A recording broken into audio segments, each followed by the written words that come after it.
Shalom semuanya, pemirsa Embun Surgawi yang dikasihi Tuhan.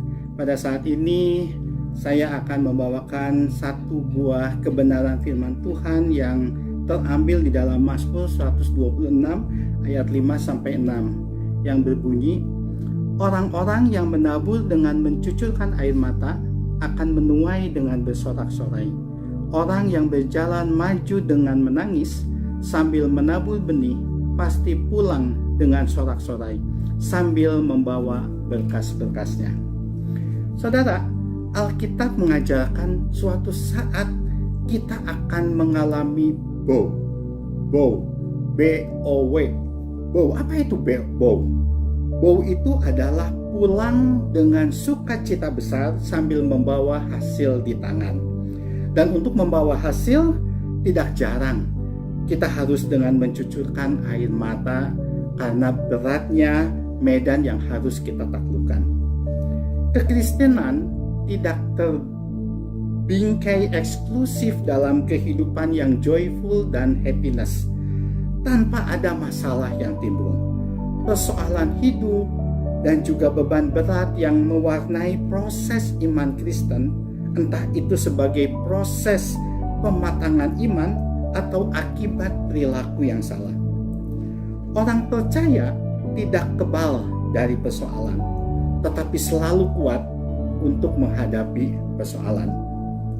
Rasul Paulus memberikan pengakuan yang sangat jujur tentang bagaimana ia kerap mencucurkan air mata di dalam pelayanannya.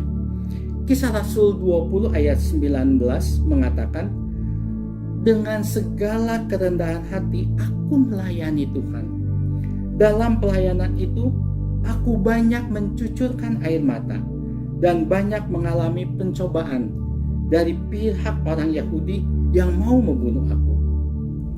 Kesedihan boleh saja mewarnai perjalanan iman kita, tapi pastikan dalam keadaan seberat apapun kita jangan sampai kehilangan pengharapan dan keyakinan kita kepada Yesus. Setiap tetesan air mata dalam keadaan yang berat, kita ibaratkan sedang menabur kekuatan dan pengharapan dalam hidup ini. Dan kelak kita akan menuai hasil dengan bersorak-sorai. Kita tidak sekedar menuai apa yang kita tabur, tetapi menuai sambil bersorak-sorai. Inilah yang membedakan kita dengan orang dunia dalam merespon suatu keadaan, sekalipun harus mengalami berlinangan air mata di dalam kehidupan kita. Apakah kita akan mencapai garis akhir pergumulan hidup dengan sebuah kemenangan besar atau dengan sebuah kekalahan besar? Saudara, tetaplah pegang janji Tuhan Yesus. Yesus mau mengubah taburan air mata dengan tuaian sukacita. Dan orang percaya pasti menuai dengan bersorak-sorai. Saya akan tutup dengan sebuah kesaksian dari seorang istri hamba Tuhan yang dipakai oleh Tuhan secara luar biasa. Ada seorang istri yang menikah dengan seorang suami yang tidak mengenal Tuhan. Entah mengapa ia sampai menikah dengan seseorang yang tidak mengenal Tuhan. Ia lalui kehidupannya dengan perjuangan yang sangat berat untuk memenangkan suaminya kepada Tuhan. Bahkan tidak jarang ia melalui kehidupan dengan tangisan-tangisan dan linangan air mata. Namun di tengah penderitaannya, ia terus melayani dan berbuat baik kepada suaminya. Sampai pada suatu saat ia akan menghadiri perayaan Natal. Ia minta izin kepada suaminya dan suaminya tidak mengizinkan dia.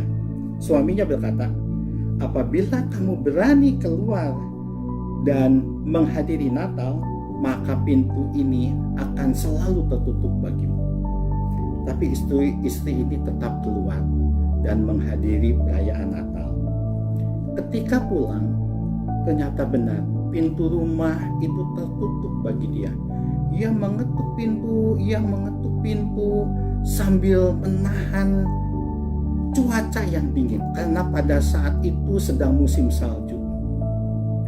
Dia terus mengetuk dan pintu tidak pernah dibukakan baginya. Sampai akhirnya dia mengetuk sampai dini hari. Dan ketika dini hari pintu itu dibukakan oleh suaminya. Suaminya membukakan pintu sambil menegur dia dan memarahi dia.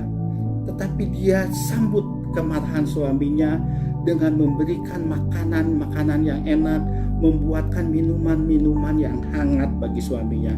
Dia tidak melawan kepada suaminya, dan dia selalu memberikan kebaikan-kebaikan dari setiap teguran dari suaminya. Suaminya yang marah, akhirnya dia berkata, "Dari apa yang saya lakukan kepadamu dan dari apa yang kamu lakukan kepada saya sekarang mengerti dan menyadari siapa Allah yang kamu sembah." Saudara, akhirnya suaminya itu menjadi hamba Tuhan yang dipakai Tuhan secara luar biasa. Tangisan, linangan, air mata akan mencapai satu hasil tuaian yang bersorak-sorai untuk memuliakan Tuhan. Mari teruslah berpengharapan, berkeyakinan kepada Tuhan walaupun keadaan kita sangat berat. Amin.